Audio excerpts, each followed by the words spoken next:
hace muchos años atrás estábamos en el último año de nuestros estudios en el seminario. Mi esposa salió de la universidad y se fue al último año conmigo. Yo estaba graduando ese año, mi esposa también graduó. Ya mi esposa era profesora, entonces de alguna manera muchas cosas ahí para trabajar en nuestras vidas. Pero fuimos de viaje de promoción y hace de cuenta que usted abre esa ventana. Fuimos a un lugar que se llama el Callejón de Guayras, en Huaraz, en Perú. Es parte de la cordillera de los Andes. Hace de cuenta que usted abre esa ventana e imponentemente ve hacia lo alto y usted ve toda una montaña de nieve inmensa, 3.800 metros del mar, muy especial. Ese se llama el Nevado Huascarán. Pero Huascarán tiene otras montañas en donde se puede hacer esquí. Son una de las grandes ciudades en el mundo que se hace esquí, se llama Pasto Ruri. Y ahí estábamos tratando de escalar Pasto Ruri. Era una zona donde turistas podían llegar allí. Y en una de esas, ustedes saben que mi esposa sufre de acarofobia, el temor a la altura. Así que, pero ella estaba yo estaba ahí, ella estaba a mí atrás, hasta que de pronto yo volteo y Angélica cayó, ¿no? Se cayó. Bueno, obviamente no se cayó de todo el nevado, estamos hablando de que caería un medio piso, casi un piso, ¿no? Pero bueno, estaba el guía con nosotros, así que el guía la sostuvo y la amarró con ella y tuvo que bajar. En ese momento todos tuvimos que regresar a Lima, o sea, rápidamente, ¿no? Lima, 8 horas más o menos. Regresamos a Lima. Cuando regresamos a Lima, mi esposa fue intervenida en ese momento y el médico nos dijo que habíamos perdido los bebés. Yo digo, los bebés, sí, era una bolsita con gemelitos. O sea, nosotros en nuestra vida de casados, en el primer año tuvimos nuestros hijos, eran gemelitos, ¿no? Así que, y eso nos sirvió mi esposa no sabía, estaba embarazada, yo tampoco. Pero bueno, era la gracia de Dios que nos permitió saber en ese momento y aducimos de que Dios tenía su voluntad y sus planes. Y gracias a Dios después crecieron nuestros hijos, después de 3 años más, 3 años y medio más crecieron nuestros hijos y somos bendecidos por la vida de nuestros hijos. Ahora, a dónde voy es que en este nevado, Pastor Ruri, no, después yo estaba conversando con mucha gente antes de llegar ahí y veía que mucha gente llegaba con tinajitas de agua, ¿no? Tinajitas para tomar agua, para poner agua. Y entonces pregunté por qué. Entonces en alguno de los puntos del nevado hay una boca toma de agua que se deshiela de la nieve. Y la gente toma esa agua y la idea, costumbre, tradición, no sé qué decirle, es que esa gente lleva el agua más pura, supuestamente es el agua más pura para sus casas y trata de beber. Y le digo que es gente que vive muchos años, gente que vive 100 años y más, ¿no? Gente muy robusta, muy fuerte, ¿no? Que vive en esas zonas, se llama en los Andes de Perú. Estamos hablando de un frío intenso, muy intenso, y la gente vive bien. Y ellos dicen que es del agua. Ahora, ¿por qué? Haciendo estudios se sabe que las montañas, los lugares más altos, tienen el agua más pura. ¿Sabe usted eso? Mientras más alto está, el agua es más pura. Y si es más pura, es mejor. ¿Me entiende usted? Entonces, cuando el agua empieza a bajar y se llega a los ríos y los ríos llegan a las ciudades, el agua, ¿qué se hace? Se ensucia, ¿no? La gente pone basura, tira un montón de cosas. Aunque el agua sea tratada de alguna manera, nosotros tomamos agua contaminada. ¿Sí? Ahora, ¿qué pasa en la vida del creyente? En la vida del creyente es así muchas veces, ¿ok? Cuando nosotros entramos a una plena relación con Dios, a darle el 100% de nuestras vidas al Señor, sucede que esa vida nos vitaliza, nos llena de entusiasmo, de deseo, de gozo, y vivimos una vida plena con el Señor. Así hayan terremotos, así hayan tormentas, así hayan enfermedades, sea lo que sea, sabemos que Dios tiene un plan para nuestras vidas. ¿No es así? Ahora, sin embargo, cuando nosotros no usamos los filtros necesarios y dejamos que esa vida se contamine, y dejamos que las impurezas de las circunstancias que vivimos, malos consejos, malas acciones, malos eventos, malas intenciones, ¿no?, se apoderen de nuestro corazón, se apoderen de nuestros pensamientos, hace que nuestra vida no tenga sentido. Perdemos la brújula, perdemos la idea de ser quienes somos. De pronto nos encontramos sabiendo que somos creyentes, pero realmente no tenemos una identidad. Realmente no podemos decir que nosotros tenemos una vida plena con Dios, porque sabemos que hay algo que está causando un malestar interior en nuestra vida y no podemos autenticarnos con el Señor. 4 actitudes que debiéramos evitar en nuestra vida cristiana para este 2025. Lo que les voy a mencionar esta tarde tal vez es el mensaje más sencillo que he predicado después de mucho tiempo. Pero también déjeme decirle que muchos de los pastores, escuché a un pastor que sigo esta mañana predicando algo, le digo a mi esposa, él está predicando lo que yo voy a predicar. Pero es que los pastores tratamos de preocuparnos por dirigir a nuestra congregación, a dirigir las ovejas. Y tratamos de que vayan a comer pastos verdes. Tratamos de que tomen nutrientes del pasto verde, ¿me comprende usted?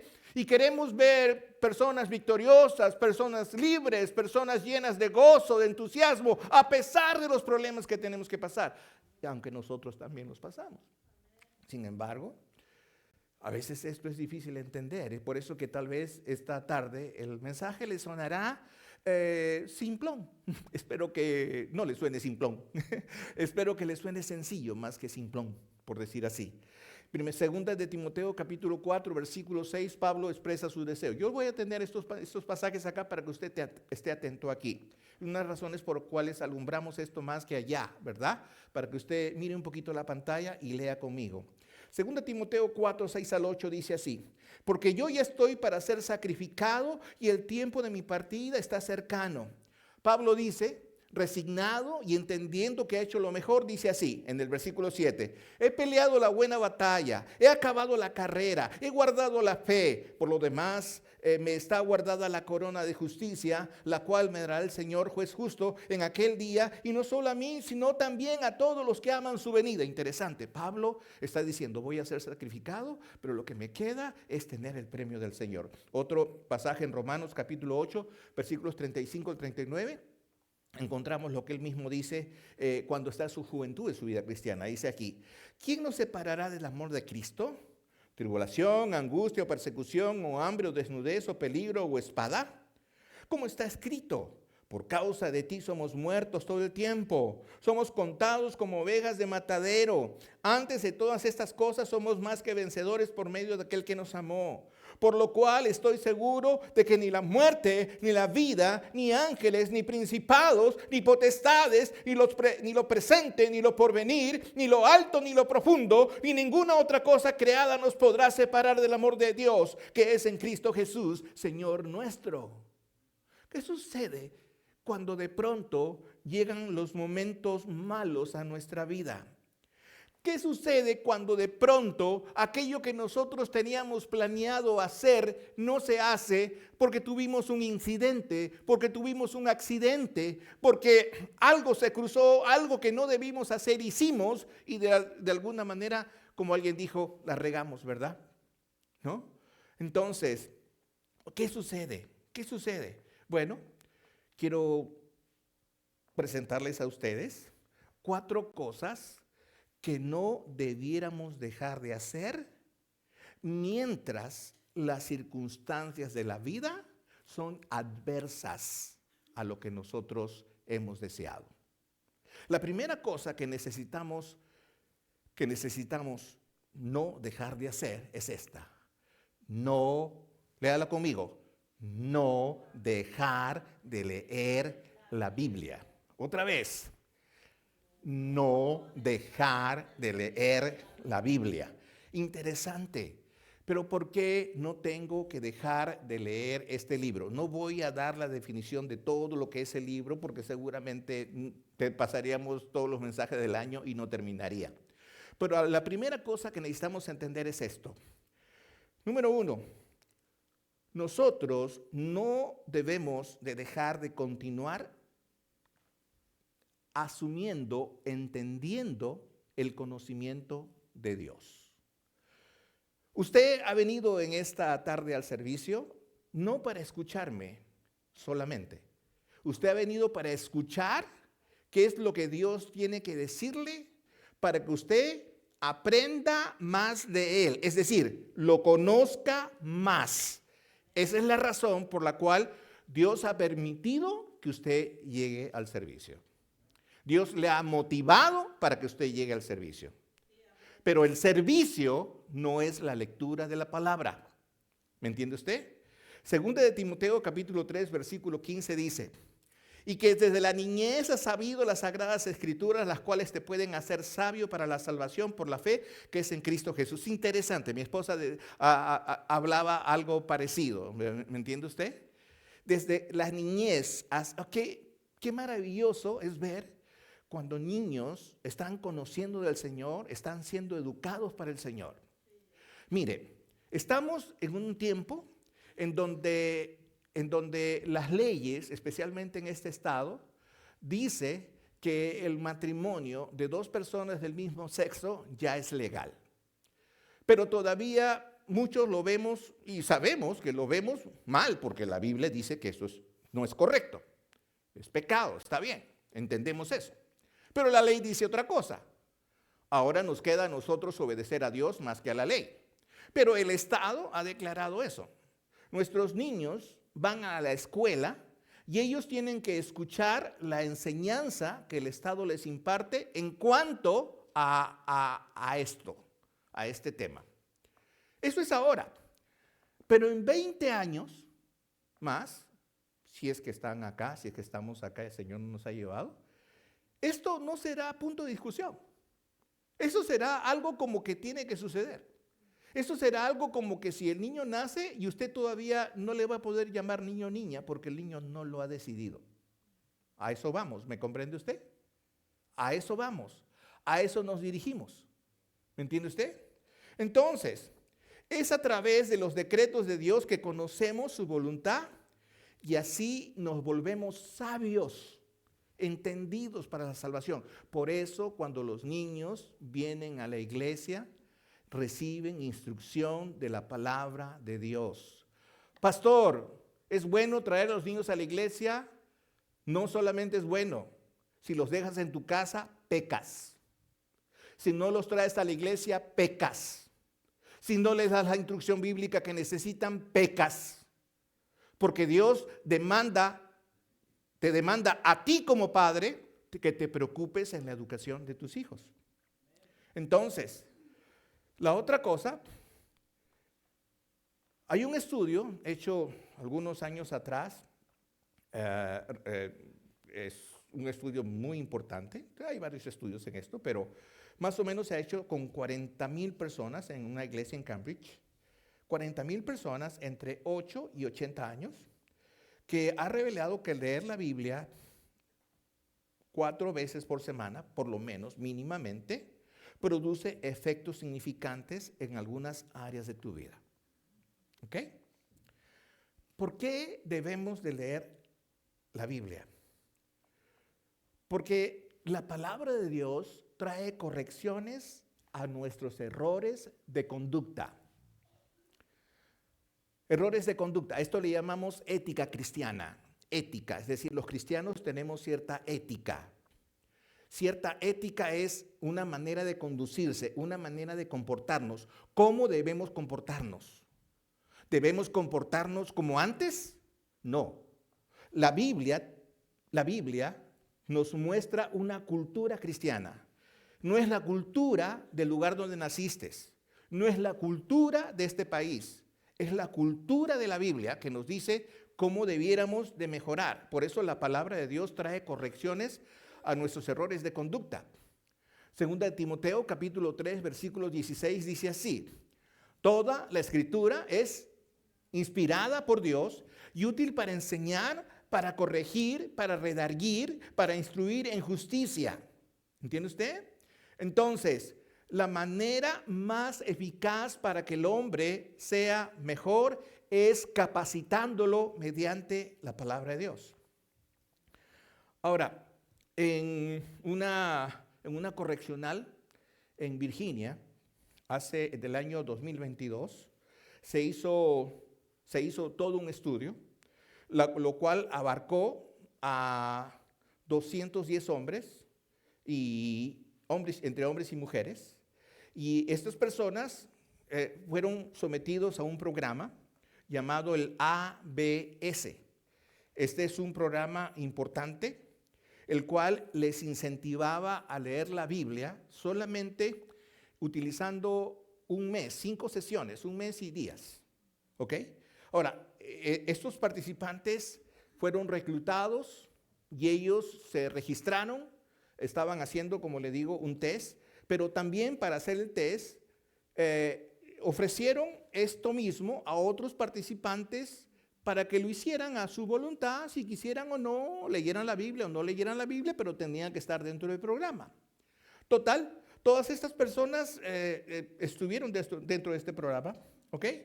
Y en el proceso, ya cuando terminó todo esto, se entendió, se descubrió de que todas las personas que estaban en el programa de lectura bíblica diaria, por medio de 5 sesiones durante un mes y días, estas personas cambiaron su carácter, cambiaron su manera de pensar, cambiaron su manera de dirigirse a los demás, interactuaron con los demás y muchos se arrepintieron por las cosas que habían hecho en el pasado.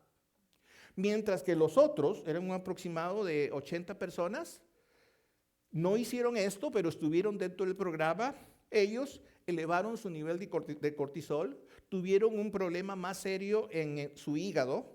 Ellos reflejaron problemas de ira, ¿no? Y sobre todo, ellos manifestaron su deseo de morir en ese momento. Interesante, ¿verdad? Ahora, se ha dicho, la lectura de la Biblia puede reducir los niveles de estrés en las personas.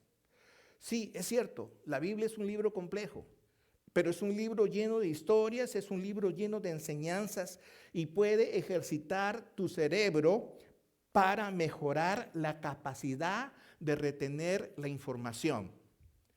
Cuando enseñamos inglés, nosotros desearíamos que las personas que están aprendiendo el inglés, decimos, entrenen su oído. Quiero decirles que la verdad no es que entrenen su oído. La verdad es que lo que necesita es entrenar su cerebro.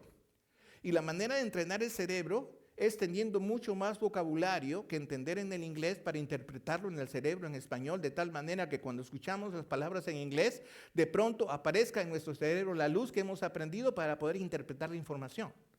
El oído, si tu oído es malo, siempre va a ser malo. Nunca vas a tener un oído mejor. Lo que puedes mejorar es tu cerebro. Y esto ocurre también. ¿Por qué? Porque la palabra de Dios es una guía para encontrar la felicidad. Quiero que me entiendas. La palabra de Dios es una guía para que nosotros encontremos la felicidad. Según de Timoteo capítulo 2, versículo 11 dice, palabra fiel es esta, si somos muertos con Él, también viviremos con Él. Si somos muertos con Él, también viviremos con Él. Entonces, la felicidad de nosotros no consiste en desear vivir la vida loca. La felicidad de los creyentes consiste en tener la certeza que viviremos con el Señor para siempre. En que estaremos con el Señor para siempre. Estaba bromeando el hermano Santos conmigo y por algo decimos, el hermano me dice, allá lo espero, hermano. Y qué bonito. Y sabe una cosa, quien se vaya primero, nos vamos a esperar, ¿verdad? En el mismo lugar, ¿verdad? Y vamos a estar juntos con el Señor, ¿verdad? Porque esa es la esperanza del creyente, ¿entiende usted? La Universidad de Stanford hizo otro estudio acerca del estudio de la Biblia. Y dice que la Biblia activa múltiples áreas del cerebro, incluyendo las cortezas del cerebro. Por lo menos hay 4. ¿Tienes ahí el gráfico, hijo? Ok. Acá hay un dibujo. Vamos a ver, acá hay unas 3 cortezas cerebrales que quiero que entiendan qué es esto. La corteza, tal vez la que viene se ve mucho mejor, hijo. Dale uno más, por favor. Ok. La corteza prefrontal, esta que está acá. ¿verdad? En la parte de abajito, en esta parte de acá. Por eso que cuando uno tiene mucho dolor de cabeza o tiene dolor tiene dolor de ojos, usted agarra el dedo en esta parte de aquí, lo presiona por un minuto aquí y el dolor va a disminuir mucho, mucho, mucho, mucho, mucho. Entonces, ¿qué pasa? La corteza prefrontal es responsable de tomar decisiones. Por eso nosotros siempre decimos, respira, piensa, no tomes decisiones cuando estás molesto. La peor cosa que uno hace es molestarse y tomar decisiones. Por ira, uno dice palabras que no quiere decir, uno hiere a las personas y se hiere uno mismo. La corteza temporal está involucrada en el procesamiento del lenguaje y la memoria, toda esta parte de aquí, ¿verdad? Cuando tú estás leyendo, estás activando, ¿no?, las hormonas que llevan el alimento necesario a estas cortezas. La corteza parietal está involucrada en la percepción espacial y en la atención. ¿Okay? Personas despiertas, personas atentas. A veces nos llenamos de tantas pastillas que de pronto estamos adormecidos solamente porque estamos tratando de sacarle el dolor. La activación de estas áreas en el cerebro durante la lectura de la Biblia puede ayudar y mejorar la cognición y la atención. ¿Quieres hijos sanos? Lee la Biblia con ellos. Hay tremendas historias que ellos pueden tener. Hay tremendas historias que pueden aprender. Pero para que ellos aprendan, tienes que aprenderlas tú primero. Y cuando tú la aprendas y empiezas a leer, empiezas a conocer, empiezas a preguntar, todas estas áreas de tu cerebro van a estar activas. Y te voy a decir una cosa, el Alzheimer no se va a acercar a ti. Mi suegra tiene 94 años. Hace pocos días la llamé y me encanta cuando me responde, la llamo y me responde en su iPad, ¿no? Y cada vez que me responde, ¿y qué está haciendo doña Ufe? Está haciendo su crucigrama, sus pupiletras. A mí siempre me gusta mandar los pupiletras. ¿Por qué? Porque es una manera de activar tu lectura, es una manera de activar tus lóbulos frontales, parientales y temporales y te mantengas activo. Ese es el mejor ejercicio para el cerebro. ¿Me entiende usted? Es el mejor ejercicio para el cerebro para que te mantengas pleno, para que te mantengas activo. ¿Me entiende usted? Entonces, la palabra de Dios es una guía para encontrar la felicidad. Tú puedes leer cualquier libro que te da la gana, pero ningún libro te va a dar lo que te da la palabra de Dios. ¿Me entiendes tú? Entonces, otra vez, por medio de la lectura de la Biblia, nosotros podemos llegar a personas empáticas. ¿Sabe qué es empatía? Empatía es caer bien a los demás. Ahora, muchos somos antipáticos, caemos mal a los demás, somos mala gracia, tenemos mala gracia para con los demás. Somos neurasténicos, somos amargados, tenemos una ira en nuestro interior y la reproducimos con la primera cosa que pasa por delante, sea quien sea. Sea tu hijo, tu esposo, tu esposa, sea lo que sea, ¿no? Si podemos meter fuego en eso y podríamos quemarlos en ese momento, eso es lo que hacemos. ¿Y por qué? Porque es una persona que no lee la palabra de Dios. Claramente se puede ver cuando una persona lee la palabra de Dios, es una persona empática. ¿Por qué? Porque mejora la comprensión de las emociones y de las experiencias en los demás. Cuando tú botas una palabra o algo malo, algo equivocado y te das cuenta que la persona que tienes delante no reacciona, no es porque es tonto o estúpido. Es porque seguramente ha leído su Biblia y te tolera. ¿Me entiendes? Así de sencillo. Así que no te creas. Dios también controla a los demás.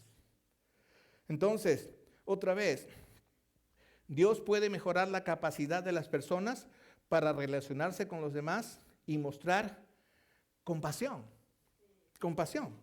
El Salmo 34:18 dice, esto no está aquí, dice, el Señor está cerca de los que tienen quebrantado el corazón, Él rescata a los de espíritu destrozado. Hermanos, la Biblia debe ser nuestro alimento diario. Si no lees la palabra de Dios, vas a ser engañado por las ideas equivocadas que el mundo produce todos los días. La segunda cosa que no debemos dejar de hacer es, no debemos dejar de orar. Santiago capítulo 5, versículo 14 al 16 dice, ¿está alguno enfermo entre vosotros? Llame a los ancianos de la iglesia y oren por él, ungiéndole con aceite en el nombre del Señor. La oración de fe salvará al enfermo y el Señor le levantará. Si hubiere cometido pecados, le serán perdonados. Confesaos vuestras ofensas unos a otros y orad unos por otros para que seáis sanados. La oración del eficaz del justo puede mucho. ¿Entiendes esta parte? Confesaos vuestras ofensas y orad los unos por los otros. ¿Para qué? Para que seáis sanados. O sea, la Biblia habla de sanidad. Y la Biblia habla de sanidad en medio de la intercesión y en medio de la oración. Es decir, si intercedemos por otros, Dios sana a los otros. ¿Está de acuerdo conmigo? Eso es lo que dice la palabra. Ahora, pastor, ¿y qué pasa si el otro no tiene fe? Eso no es tu problema. Tu asunto es orar. Y es mucho mejor cuando tú oras por tu necesidad inmediata. Algunos me dicen, pastor, ore por tal persona. Y yo con gusto voy a orar. Conozco al hermano, conozco su necesidad, sé lo que hace falta y me voy a unir en oración. Y Dios no me va a escuchar más a mí que a ti. Porque yo entiendo que quien me pide que ore también está orando, ¿verdad? Entonces somos compañeros de oración. Eso es lo que somos. Entonces, cuando un cristiano ora, tiene una vida victoriosa. Estamos seguros que en Cristo somos más que vencedores. Y las trampas del enemigo no van a prevalecer. El enemigo quiere matar a tus hijos. El enemigo quiere provocar en la familia una caída. El enemigo quiere que te divorcies, quiere que te separes. El enemigo quiere hacer que la persona que vive contigo se porte mal. El enemigo quiere que tú estés en una trampa, que caigas en las drogas, que caigas en todo aquello que Dios no quiere.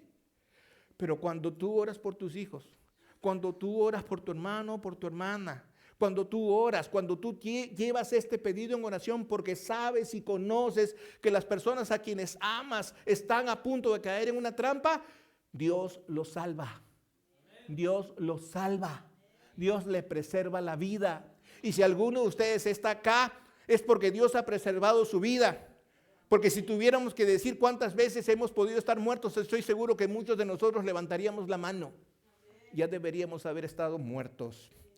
Entonces, ¿por qué no debemos dejar de orar? Porque la oración nos pone en comunión con Dios. 1 Timoteo 2, 1 y 2 dice, exhorto ante todo a que se hagan rogativas, oraciones, peticiones y acciones de gracias por todos los hombres, por los reyes y por todos los que están en eminencia, para que vivamos quieta y reposadamente en toda piedad y honestidad. Eso es exactamente, están en 1 Timoteo 2, 1 y 2. Eso es exactamente lo que Dios quiere, ¿no?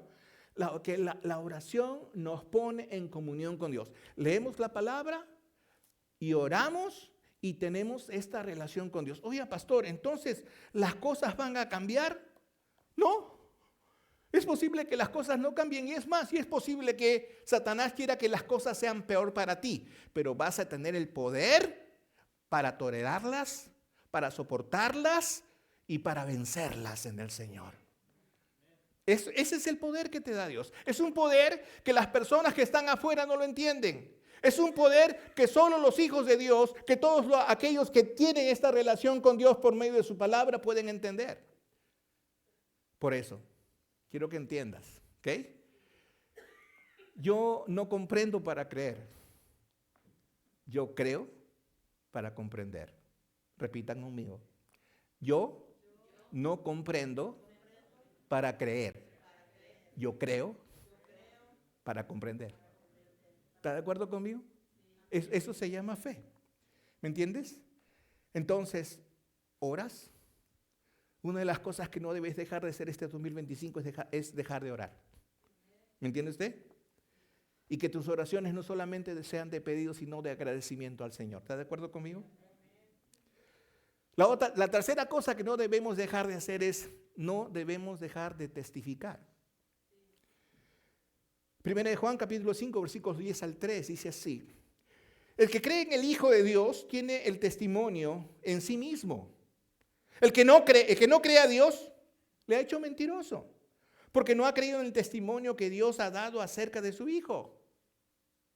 Y este es el testimonio, que Dios nos ha dado vida eterna y esta vida está en su Hijo. El que no tiene al Hijo, el que tiene al Hijo tiene la vida. Y el que no tiene al Hijo de Dios no tiene la vida. Estas cosas os he escrito vosotros que creéis en el nombre del Hijo de Dios, para que sepáis que tenéis vida eterna y para que creéis en el nombre del Hijo de Dios. Ahora, es cierto. ¿Por qué uno no puede hablar de Cristo a los demás? Porque no está seguro que el Hijo esté en uno. Porque no está seguro que tiene vida eterna. ¿Ok? Ahora, hasta el diablo dice que tiene vida eterna. ¿Lo entiende usted? Cualquier persona que cree o que piensa tener una relación con Dios, ay, porque Dios es bueno y porque Dios tal vez me perdona. Cuando dice el tal vez, ya duda. Entonces, cualquier persona que está en esta situación no es hijo. Ahora, Dios no se hace problemas porque Dios quiere que tú seas su hijo. Pero uno sabe cuando uno es hijo, porque uno puede testificar sin vacilar. Uno puede hablar de Dios sin vacilar. Entonces, ¿por qué nosotros debemos demostrar nuestra creencia en Dios? Porque solamente aquellos que tenemos la certeza que somos salvos podemos hacerlo. Aquellos que no tienen esa certeza no lo van a hacer, no van a hablar. Y no van a hablar porque no creen. ¿Y por qué? Porque esas personas todavía están queriendo comprender lo que les es imposible comprender. Por eso vuelvo a repetir. Yo creo para comprender. Yo no comprendo para creer. ¿Entiende? ¿Entiende? O sea, tú no necesitas comprender para creer. Tú necesitas creer para comprender. Cuando crees que Jesucristo es tu Salvador, entonces tú le vas a decir a todo el mundo lo que pasó dentro de tu vida. Mientras tanto, no lo vas a hacer. Y por eso, la muestra del amor de Dios nos ha garantizado la vida eterna. Y por eso, nosotros debemos de hablar de Jesucristo, porque tenemos vida eterna. Porque Dios ha perdonado nuestros pecados. Porque somos nuevas personas en Cristo, ¿o no lo es? Y porque somos nuevas personas en Cristo, tenemos gozo en el corazón. Tenemos entusiasmo, tenemos deseos que otros conozcan a Cristo. Porque no nos podemos callar el gran amor que Dios nos tiene. Y por eso venimos a la iglesia, ¿para qué? Para recapitalizar esta energía.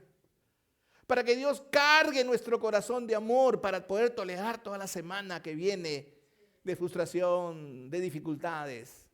Y al llegar al final de la semana podemos decir gracias Señor porque nos da la victoria. Sin embargo, en 2 Corintios capítulo 4, versículos 3 y 4 nos indica una cosa muy especial. Dice, pero si nuestro evangelio, hijo, no me pusiste el reloj, voy a quedarme hasta las 9 de la noche. Pero si nuestro evangelio está aún encubierto, entre los que se pierden está encubierto, en los cuales el Dios de este siglo, Satanás, cegó el entendimiento de los incrédulos para que no les resplandezca la luz del evangelio de la gloria de Cristo, el cual es la imagen de Dios. Cuando hay personas que andan en tinieblas diciendo, no, yo no estoy en tinieblas, yo soy salvo, porque lo han aprendido de memoria, pero están en tinieblas porque se ve, no hay reproducción, no hay ánimo, no hay deseo, su vida es apagada, su vida es opaca. Todavía siguen quejándose. Okay, no he dicho que no te quejes, eres un ser humano, yo también me quejo, pero estoy hablando de reclamarle a Dios algo que no mereces. Algo que no mereces. Dios no te ha prometido la sanidad, Dios te ha prometido estar contigo en medio de la enfermedad, que es diferente. Dios no te ha prometido que te va a quitar, Dios te ha prometido que va a estar contigo. Y si tú eres bueno, Dios te va a añadir. Eso es lo que Dios ha prometido. Pero muchas personas no hacen esto y más bien maltratan el evangelio, maltratan a Jesucristo, y por eso que dicen muchos otros se pierden porque pues muchos no hacemos lo que debemos de hacer. Entonces, ¿tienes vergüenza de ser cristiano? ¿Te acuerdas que Pedro negó a Jesucristo cuántas veces? ¿No? ¿Pedro no podía demostrar las maravillas que Jesucristo había hecho?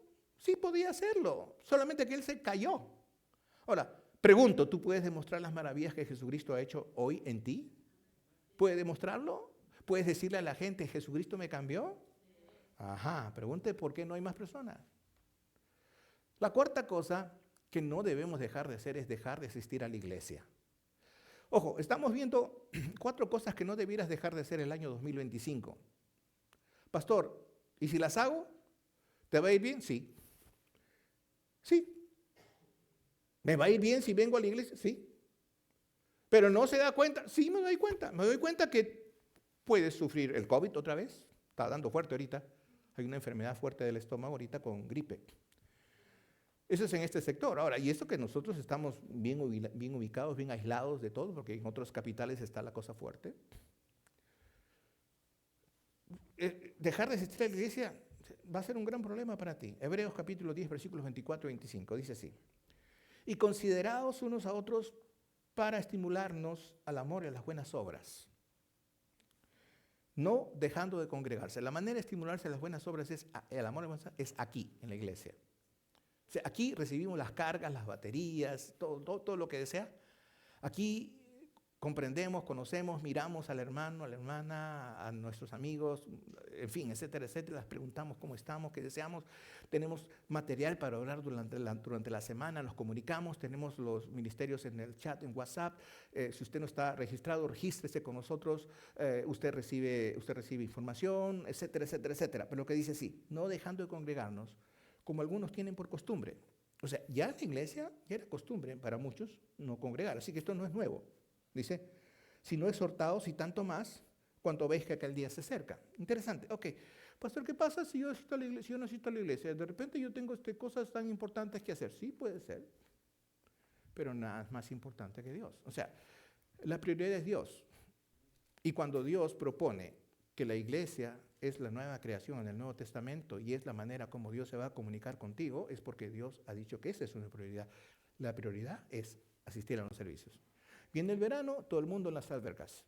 Viene el verano, todo el mundo quiere pasear. Claro, es cierto que estamos en un sitio tan difícil, tan fuerte, tan delicado, que no hay esparcimiento, demás. Pues, sí. Pero el domingo, cuando debemos estar en la iglesia. Por eso, ¿se acuerdan el mensaje pasado? Les dije que nosotros decimos que damos el 100%. No, 100%. Das el 98%, el 90%, el 50% a tu conveniencia. Si te conviene, sí.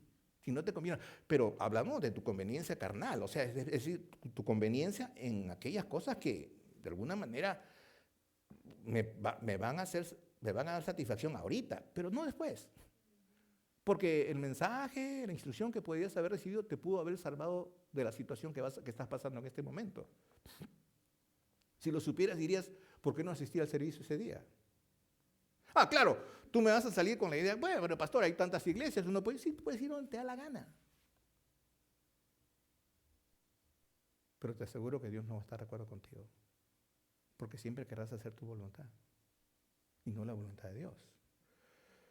¿Por qué no debo dejar de asistir a la iglesia? Porque la iglesia nos pone en comunión con nuestros hermanos.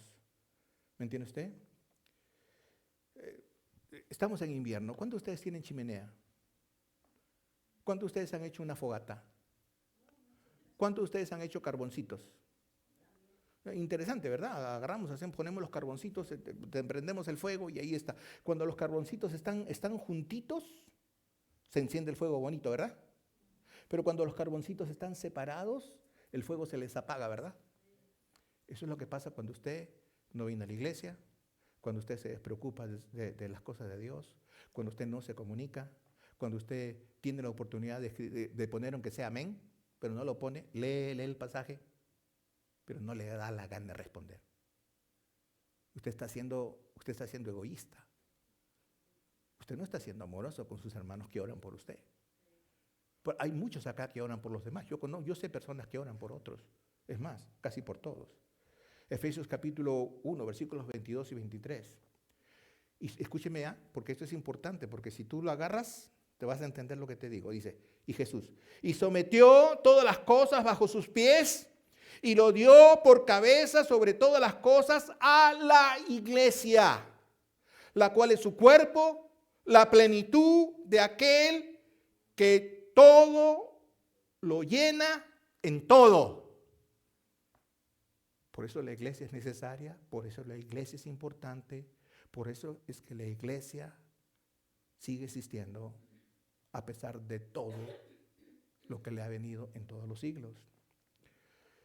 Primera de Pedro capítulo 2 versículos 5 y 6 dice así: vosotros también como piedras vivas sed edificados como casa espiritual y sacerdocio santo, para ofrecer sacrificios espirituales aceptables a Dios por medio de Jesucristo. Eso es lo que somos nosotros, somos la iglesia. En la iglesia nosotros crecemos espiritualmente y somos edificados. Fuera de la iglesia nosotros nos volvemos complacientes y no buscamos a Dios. Eso es la verdad. Cuando usted sale fuera de la iglesia el domingo, por decir un día, porque estamos contando el jueves también, entonces usted es complaciente con las cosas que tiene que hacer. Tengo reunión, tengo actividad, tengo esto, tengo este otro. Sí, tiene, pero ¿quién es primero? Pues usted va a poner a pensar, sí, pero pastor, mire, siempre hay situaciones, ¿no? Siempre hay situaciones que se pueden acomodar, pueden ver, etc. Pero la prioridad es Dios. Siempre la prioridad va a ser Dios. Siempre va a ser Dios. Así que, otra vez, ahora, Mateo capítulo 6, esto no está en el punto, pero voy a predicar de esto muy detalladamente en algún momento. Pero es importante que lo diga. Mateo 6, 21 dice, porque donde está tu tesoro, allí está también tu corazón. Pastor, mi tesoro está compartido. Mi tesoro es mi familia, mi tesoro es mis nietos, mi tesoro es mi trabajo, sí. Pero si tu tesoro es la iglesia, que es donde está Jesucristo, es la cabeza, entonces todas las cosas van a ser arregladas conforme a la voluntad de Dios. Y la iglesia hay que sostenerla, la iglesia hay que mantenerla. Por eso es que damos. Por eso quedamos en las ofrendas, para que la iglesia se sostenga, se mantenga, porque tenemos mucho que sopesar. Más de $12,000 en balance en este año solamente aquí en la iglesia. Y esto se mantiene gracias a sus ofrendas, y sus ofrendas son puestas gracias a que usted tiene su corazón, su tesoro, y su corazón están puestas en Dios. Entonces, número 1, no nos alejemos de Dios. ¿Entiende usted? Él prometió derramar todas sus bendiciones en su vida y darte el poder para vencer el mundo y todos los males que de ellos se derivan. ¿Me entiende usted? Por eso quiero hacerte un desafío esta noche. Quiero hacerte un desafío. Pero antes de hacerte desafío, quiero que repasemos las cosas que no debemos dejar de hacer. La primera que no debemos dejar de hacer es: no debemos de dejar de leer la Biblia. Dígalo conmigo. No debemos de dejar de leer la Biblia. Ok, si usted le recomiendo, usted abra su Biblia y empiece a leer. Le recomiendo que hable con nosotros para ayudarle. Toda la iglesia está leyendo un devocional. La palabra de Dios está ahí. Cristian está a cargo de esto, de motivar a las personas, pero todos lo hacemos. Queremos más. Estos son 5 o 6 días nada más. Acérquese con mi hijo y él puede darle los links y todo lo demás para que vea. Ahora, sé que muchos van a decir, yo no sé. Esta historia ya la conocemos, ¿ok? Lea la Biblia, que es importante. Quiero saber que está leyendo la Biblia, mejor dicho. ¿Entiende lo que digo? Quiero saber que está leyendo la Biblia. No me diga que lo está haciendo, quiero saber. La segunda cosa que no debemos dejar de hacer es, no debemos dejar de orar. No, repita conmigo, no debemos dejar de orar. Luego, no debemos dejar de testificar. No debemos dejar de testificar. La cuarta cosa, no debemos dejar de asistir a la iglesia. ¿Ok? ¿Una más? ¿Una más? ¿Una más? ¿No más para que lo sepamos? Número 1, entonces, vemos que nosotros no debemos dejar de leer la Biblia. No debemos dejar de orar. No debemos dejar de testificar. No debemos dejar de asistir a los servicios. La última, y repita conmigo, ya se la va aprendido. 1, no debemos dejar de leer la Biblia. No debemos dejar de orar. No debemos dejar de testificar. No debemos dejar de asistir a los servicios. Entonces, ¿está claro? ¿Está claro? Ok, ahora, nomás para terminar esto, quiero retarlos. Quiero retarlos de esta manera. Te voy a retar a perseverar en la vida cristiana. ¿Recuerdas la ilustración que te hice del agua más pura que cae de los nevados? Te reto a que busques el agua más pura de la palabra de Dios. Te reto a que no te contamines con todo lo que el mundo te da. Te reto a que no le hagas caso a tus amigos mundanos que no saben aconsejarte, o a tus amigos, a tus amigas mundanas. Te reto a que te consagres al Señor. Te reto a que tengas una relación con Dios. Te animo a perseverar. Te animo a no contaminarte. Te animo a querer crecer y a saber más de las Escrituras. Te animo a buscar a Dios en oración. Te animo a testificar. Te animo a participar de la iglesia en los distintos ministerios que tiene la iglesia. A trabajar con los niños, a trabajar en inglés, a trabajar en el área de multimedia. A limpiarle. Te animo a participar. Te animo a que seamos esos carbones bien juntitos y bien encendidos para poder irradiar amor a todo aquel que viene. ¿Lo harás? Vamos a cantar, ponte de pie. Y en esta noche yo quiero decisiones. En esta noche yo no quiero personas que me dicen amén nomás y que no están dispuestos. Te animo a empezar el año. Hoy somos buena cantidad. Quiero llegar a 50 a menos de este año. Y si terminamos el año con 100 mejor. Pero tenemos que despegar. Entonces te animo en el Señor. Te animo. Vamos a cantar esta noche. Y mientras que cantamos, ¿qué tenemos, hijo?